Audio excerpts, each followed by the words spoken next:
The Lord be with you.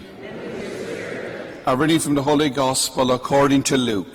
Glory to you, Lord. Jesus said to his disciples, "Do not be afraid any longer, little flock, for your Father is pleased to give you the kingdom. Sell your belongings and give alms. Provide money bags for yourselves that do not wear out, an inexhaustible treasure in heaven that no thief can reach nor moth destroy. For where your treasure is, there also will your heart be. Gird your loins and light your lamps, and be like servants who await their master's return from a wedding, ready to open immediately when he comes and knocks. Blessed are those servants whom the master finds vigilant on his arrival. Amen, I say to you, he will gird himself, have them recline at table, and proceed to wait on them. And should he come in the second or third watch and find them prepared in this way, blessed are those servants. Be sure of this, if the master of the house had known the hour when the thief was arriving, he would not have let his house be robbed. You too must be prepared, for at an hour you do not expect, the Son of Man will arrive." The Gospel of the Lord. Praise to you, Lord Jesus Christ.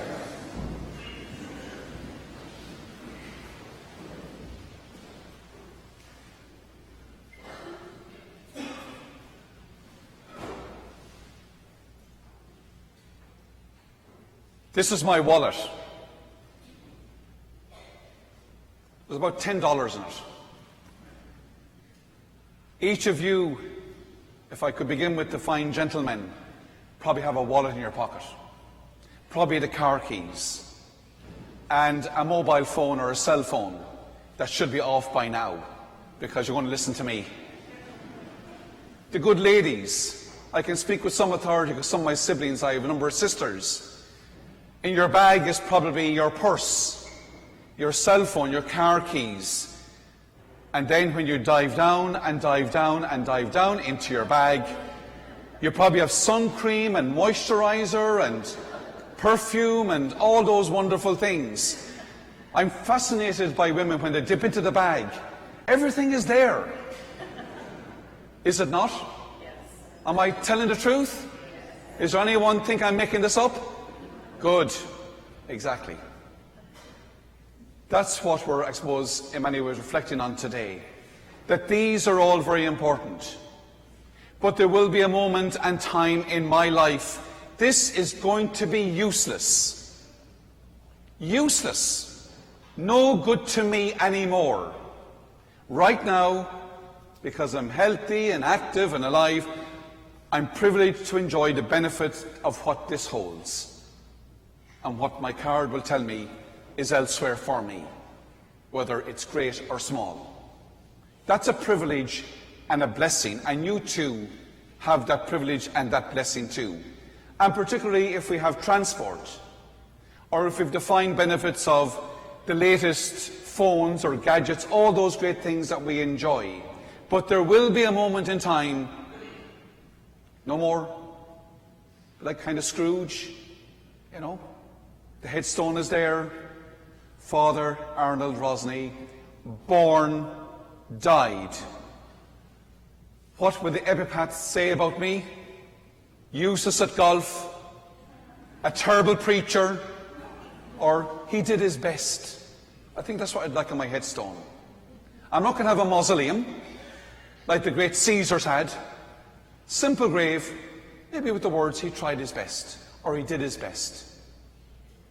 The fine homes we enjoy, the fine benefits of all that go along with that, and you worked hard for them, and rightly so.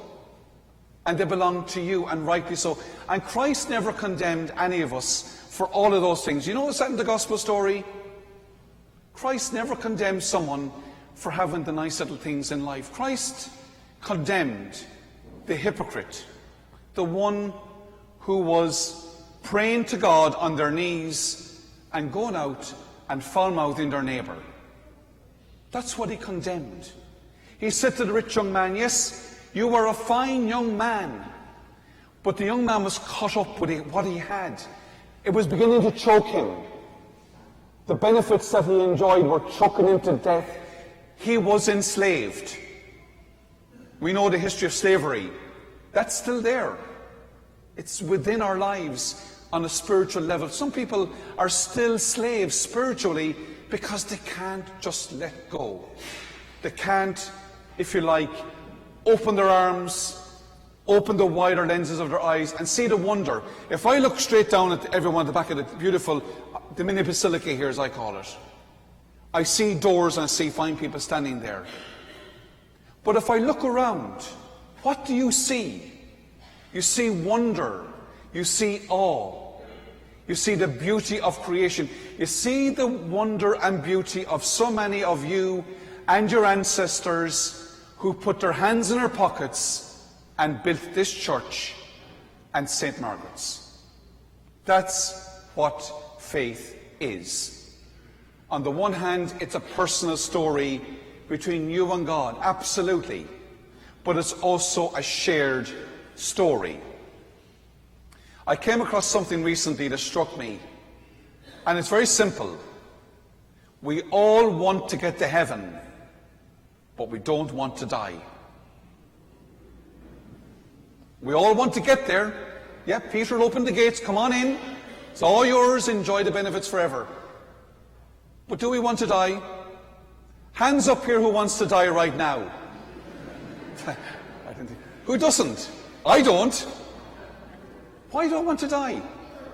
There's so much more to live for, isn't there? You grandparents and great-grandparents, you see your children and your grandchildren and maybe great-grandchildren. You want to see more of them and to enjoy. Mums and dads, your child who sits with you today or over the coming week, neighbours and friends and visitors, we all want to enjoy that. But is that not selfish? That if God came right now, at a moment or an hour we don't expect, how would we react? And I suppose in my own ministry, and I know my colleagues here in the parish would say the same, we have seen it. We've never experienced it, but we have seen it in other people's stories where someone has said, I got bad news today, I've only got weeks to live. The hour has arrived, sadly, for them. So what do? How do they cope? Maybe you can tell a story, and you can tell a story much better than me, because it could be someone in your family right now who is very terminally ill and not long to live.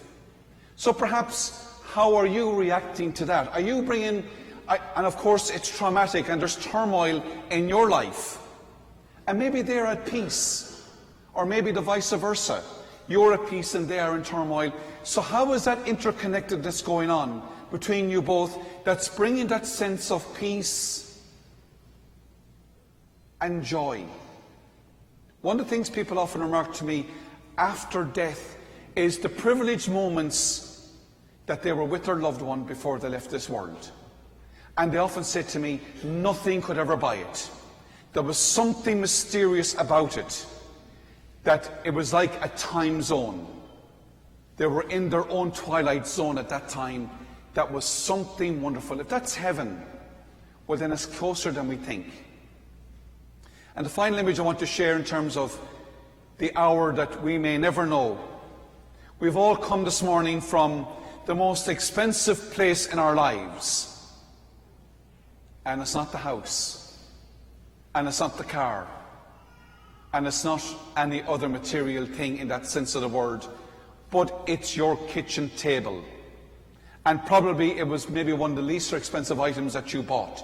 Your kitchen table is the place where the mystery of your life unfolds. Does it not? Yes, it does. The children argue at the table. Who gets the milk? Who gets the sweetener? Who gets the juice? Who gets this? And it's wonderful. Or they're telling the stories, Mum, we had a great day in school, we learnt this. Or maybe you and your partner in life, you share the good news stories or the bad news stories. Today was wonderful. How was your day? The many times you have a mug of tea or a mug of coffee around the table. Life unfolds around that table. There's nothing else important. And then you go to work, or you meet your friends maybe in active retirement or whatever the case may be, or our young kids go back to school and college, we sit around a table for work, the table of learning, life of elementary school, high school, college, university. And just look behind us this morning, the biggest piece of furniture in this house of God is a table where your life will now marry Eucharist in a few moments' time. And when you leave here, please God, the hour will not arrive for you in terms of being called to the next world, but maybe the hour of bringing a sense of hope and joy to another will arrive for you today. You may get the opportunity today to bring life to someone who's dead, who's lifeless, who's empty. You may be that person. You may be that gospel story today. Jesus said to his friends, if you are Michael or Elizabeth or Mary or Patrick, you will be the hour of life for another today. Please, don't be blind to the opportunity with your eyes closed. Don't be dumb or mute with your mouth closed. And open our ears to the wonder and beauty of this sacred place that we take with us today and this week. And I'm now taking my wallet with me.